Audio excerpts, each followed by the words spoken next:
자, 반갑습니다. 배종찬 교수의 맛있는 좋은 이야기 배종찬입니다. 자, 여러분 반갑습니다. 임대차 3법이 있죠. 2020년 7월 달부터 시작하여 지금까지 그래요. 참 말도 많고 탈도 많은 그래. 그러한 법이 임대차 3법이죠. 그런데요. 윤석열 대통령 당선인도 임대차 3법, 즉 2+2년 또한 임대료 5% 룰, 이러한 법이 결국 서민 발등을 찍었다는 것이죠. 따라서 임대차 3법을 손본다라는 것이 주요 내용이라고 봐야 되겠죠.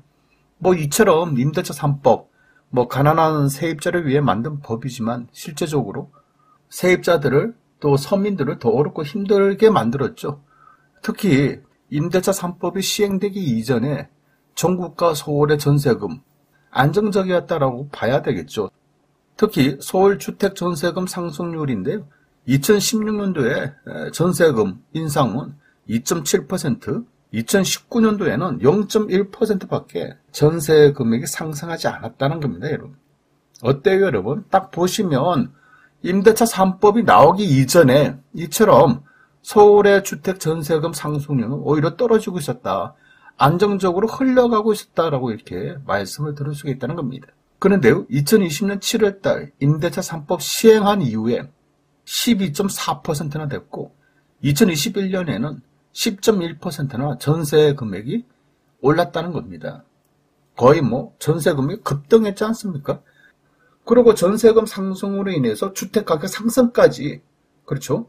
물론 주택가격 상승이야 여러 가지 요소들에 의해서 주택가격이 올랐다고 할 수 있겠지만은 임대차 3법 또한 주택가격 상승과 주택 전세금 상승에 중대한 영향을 끼쳤다라고 이렇게 볼 수가 있다는 거예요. 따라서 대통령 당선인은요, 임대차 3법을 시장 혼란을 안 주는 범위 내에서 일부 수정을 하겠다는 겁니다. 그렇다면 임대차 3법의 핵심 내용은요, 계약갱신 청구권 2+2년, 즉 4년 동안 세입자들은 전세집을 살 수 있다는 거 아닙니까? 또한 전월세 상한제, 전월세 신고제라 해가지고 전세 계약, 월세 계약이 이루어진다면 30일 이내에 시군구청에 신고를 하는 내용이 되겠죠.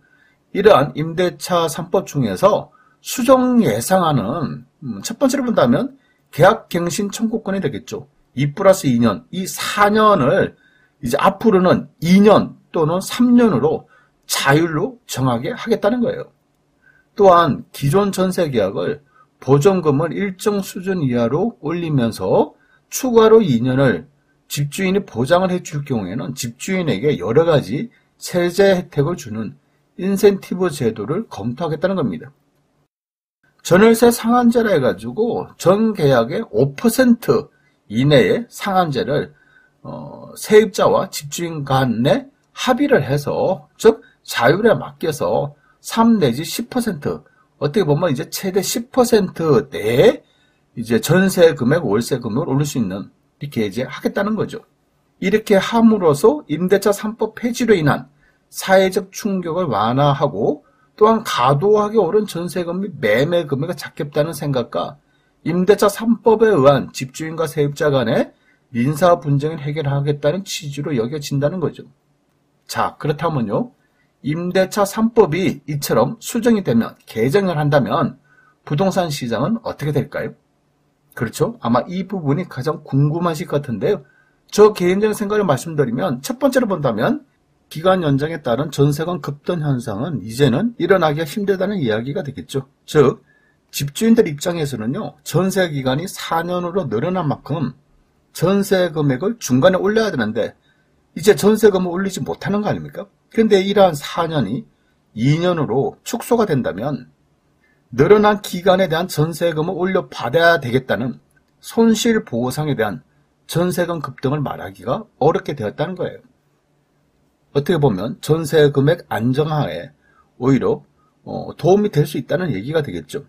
보이는 화면처럼요, 2016년도, 2019년도 전세 기간이 2년인 경우에 서울 아파트 매매 금액을 올라간 지역이 많다고 하더라도 서울의 전세금은 하락을 하고 있었다는 점은 어떻게 보면 좀 유의미한 결과라고 봐야 되지 않겠습니까?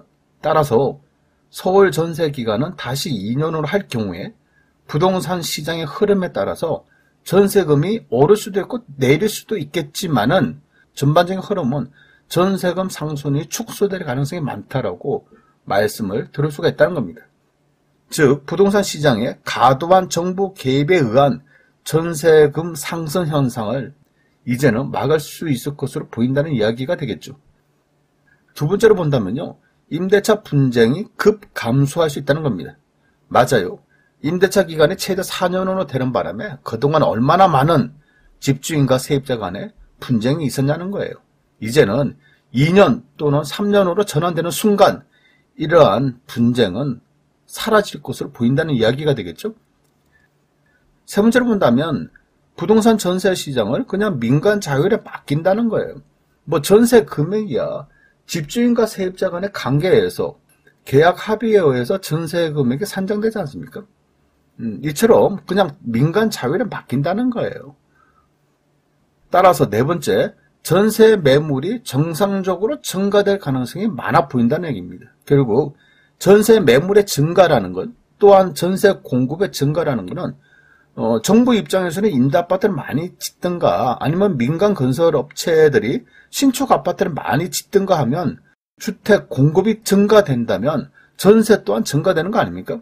그런데요, 공급이 원활치 않은 상태에서 기존 전세 매물이 시장에 나와야 되는데 임대차 3법에 의해서 전세 기간을 4년으로 정함으로써 그만큼 전세 매물이 공급이 안 됐다는 거예요. 전세 매물이 시장에 안 나왔다는 얘기고 이러한 부분은 전세 시장의 공급이 부족하였다는 얘기죠. 그러다 보니까 전세 금액이 급등한 거고 전세 금액이 급등하니까 부동산의 매매 금액 또한 급등하였다는 거죠. 그런데요. 이를 4년에서 이제 2년 내지 3년으로 줄이게 되면 어떻게 보면 바로 잡아 나가는 거 아닙니까? 그러면 전세 매물이 정상적으로 부동산 시장에 흘러나올 가능성이 많아진다는 거예요. 결국 뒤늦은 감은 있지만은 현재의 시점에서요. 임대차 3법이 바뀌면 전세금 시장의 안정화에 도움이 될 것으로 보인다는 얘기예요. 어떻게 보면 2020년 7월달 임대차 3법에 의해서 부동산 가격이 또 난리 났다면 임대차 3법을 개정, 즉 수정함으로써 또다시 부동산 가격의 안정화라는 이러한 난리가 또 날 수 있을 것 같아요. 이상까지 배동찬 교수의 맛있는 도움 이야기였습니다. 감사합니다.